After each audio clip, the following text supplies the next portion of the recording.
En el vasto, intrincado y a menudo brutal universo del metal extremo, emergen de tanto en tanto entidades que no solo tocan música, sino que la transforman, la elevan a niveles de complejidad y arte que desafían toda categorización previa. Pocas bandas, sin embargo, han logrado el estatus de culto, la reverencia casi mítica, y han dejado un vacío tan palpable con tan solo 2 álbumes de estudio como Necrophagist. Este conjunto alemán no solo pulverizó y redefinió los límites del death metal técnico, sino que también tejió una leyenda de silencio y misterio, dejando una pregunta en el aire que resuena con la fuerza de un blast beat hasta el día de hoy. ¿Qué demonios pasó con Necrophagist? Acompáñenme en este viaje a las profundidades de la genialidad, la complejidad quirúrgica y el enigma de una de las bandas más influyentes y dolorosamente ausentes del metal extremo. Prepárense, porque esto será una disección profunda.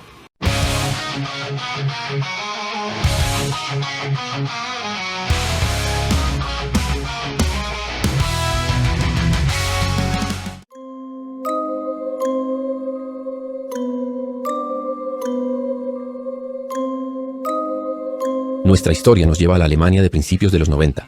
Corría el año 1992, mientras el death metal ya había establecido sus cimientos con leyendas como Death, Morbid Angel y Cannibal Corpse. Un joven y prodigioso guitarrista de ascendencia turco-alemana, Muhammed Suizmes, con apenas 17 años estaba gestando algo diferente en la localidad de Karlsruhe.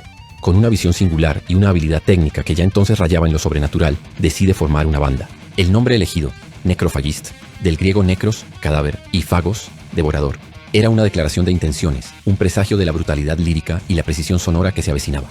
Un nombre que te dice, aquí no venimos a jugar. Suizmes no era el típico adolescente metalero, era un arquitecto musical en ciernes.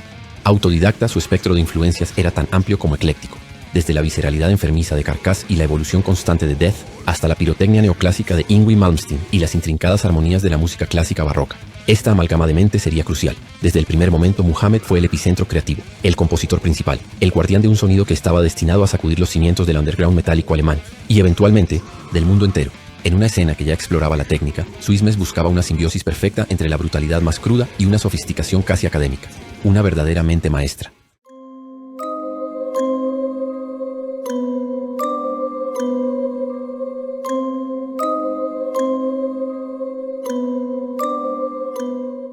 Antes de que Onset of Putrefaction irrumpiera como un cataclismo en el panorama del metal extremo, Muhammed Suizmes ya había comenzado a sembrar el terror y la admiración en el fértil pero oscuro terreno del underground con sus primeras grabaciones. Estas demos, aunque crudas y a menudo imposibles de conseguir hoy en día, son ventanas fascinantes a la gestación de un genio. Son la génesis de la locura. La primera de ellas, titulada Requiem of Festered Gore, data de 1992. Imaginen la escena. Él se encargó de las voces y todos los instrumentos, probablemente con la ayuda de una batería programada para seguir sus intrincadas ideas. Con 4 temas, incluyendo el que daba título a la demo y otros como Accubation of Progenies. Esta grabación era un grito primal. Era Necrophagist en su estado más embrionario. Crudo, visceral, con una clara influencia de Carcass y los primeros Death. Pero ya se podía vislumbrar esa obsesión por la técnica y la complejidad que se convertiría en su firma. Aunque nunca tuvo una distribución masiva, los pocos que la escucharon supieron que algo especial estaban haciendo. Un presagio, una advertencia. 3 años más tarde, en 1995, llegaría la segunda demo. Una obra homónima que realmente comenzó a cimentar el nombre de Necrophagist en la escena. Esta demo de 5 canciones fue un salto cuántico en términos de madurez musical y producción, dentro de los estándares del underground, claro está. Aunque Suizmes seguía siendo la fuerza dominante en guitarras, bajo y voces, contó con la colaboración de Rafael Kemperman en la batería para algunas pistas, lo que añadió una nueva dinámica al sonido. La máquina empezaba a tomar forma. Aquí es donde empezamos a escuchar versiones tempranas de lo que luego serían clásicos de su álbum debut. Temas como Foul Body Autopsy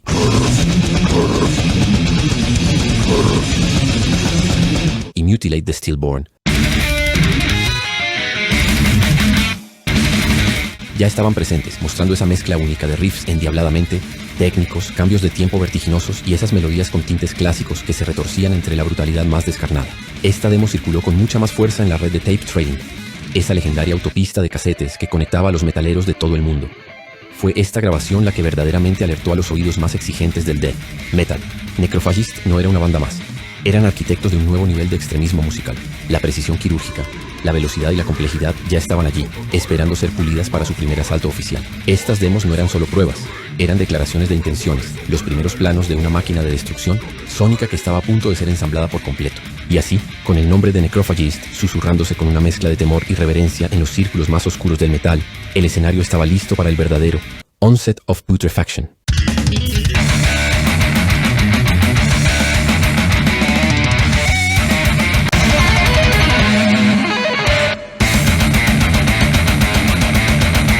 El álbum debut, lanzado finalmente en Motel 1999, tomaría la brutalidad y la técnica insinuadas en estas demos y las elevaría a un nuevo estándar. Onset of Putrefaction fue una bestia particular, grabado en su mayor parte por el propio Swiss Mess, quien se encargó de guitarras, voces e incluso la programación de una batería endiablada, aunque luego sería reeditado en 2004 con baterías reales grabadas por Hannes Grossmann. Onset of Putrefaction era una declaración de guerra, riffs intrincados que parecían imposibles de ejecutar, solos que mezclaban furia con una extraña elegancia barroca y una brutalidad que no daba respiro.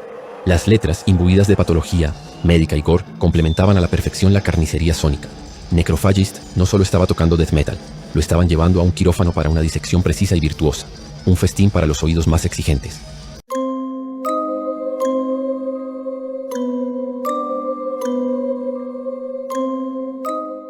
Si Onset of Putrefaction fue la brutal y prometedora carta de presentación que puso a Necrophagist en el mapa de los entendidos, Epitaph, lanzado en agosto de 2004 bajo el amparo del influyente sello Relapse Records, fue la coronación. Fue la materialización de todo el potencial insinuado, elevado a la enésima potencia.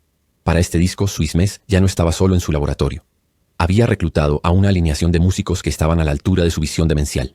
Christian Münzner en la segunda guitarra, un virtuoso por derecho propio que complementaba a Muhammad a la perfección. Stefan Fimmers en el bajo, aportando una base sólida y compleja.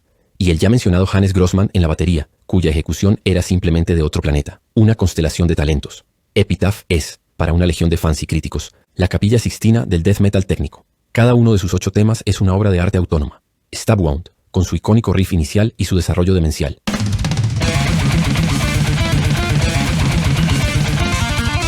The Stillborn One, un torbellino de técnica y atmósfera oscura.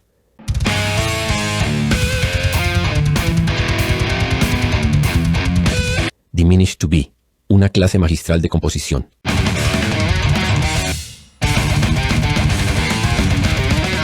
La lista sigue y sigue. Las influencias de la música clásica, especialmente de compositores como Bach, eran ahora más evidentes y magistralmente integradas en el tejido del metal extremo. La producción era cristalina, permitiendo apreciar cada nota, cada golpe, cada matiz de la brutalidad sofisticada que la banda desplegaba.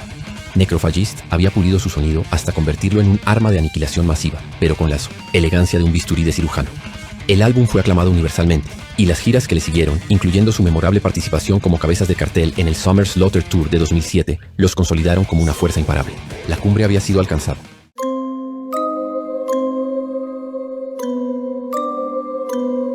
Y entonces, en la cúspide de su reconocimiento, cuando el mundo del metal técnico parecía estar a sus pies, el silencio, un silencio que se volvería ensordecedor.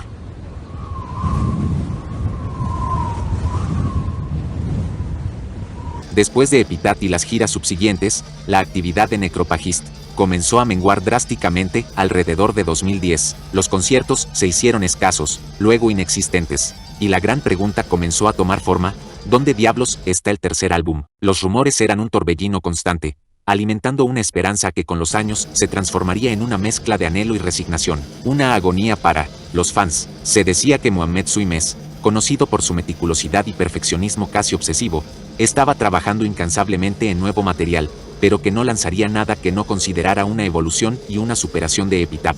Una tarea titánica, sin duda. Se habló de problemas con sellos discográficos, de la dificultad de mantener una alineación estable con músicos capaces de ejecutar material tan exigente, e incluso de que Swiss Mess, desilusionado o simplemente, habiendo cumplido un ciclo, había decidido colgar la guitarra para dedicarse a su otra profesión, la ingeniería, donde también se dice que es un profesional destacado, un genio multifacético, pero un misterio para sus seguidores. Los años pasaron, los talentosos músicos que habían acompañado a Swiss Mess en Epitaph tomaron caminos separados y exitosos.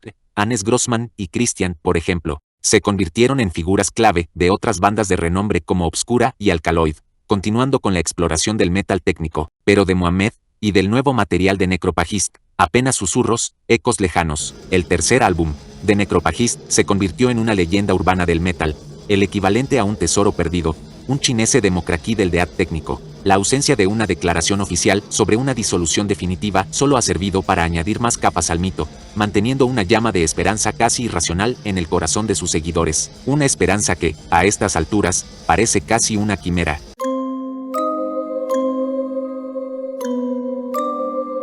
A pesar de su existencia activa relativamente breve y una discografía que cabe en la palma de una mano, el impacto de Necrophagist en el metal extremo es innegable, profundo y duradero. Crearon una nueva vara, un nuevo estándar para medir la habilidad técnica, la composición intrincada y la fusión de brutalidad con musicalidad en el death metal. Su influencia se puede rastrear en una miríada de bandas que surgieron en la década de 2000 y 2010, desde los exponentes más directos del tech death, como Archspire,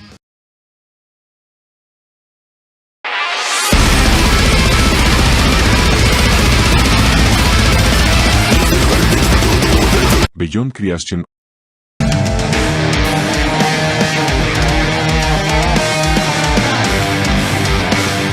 o Rings of Saturn.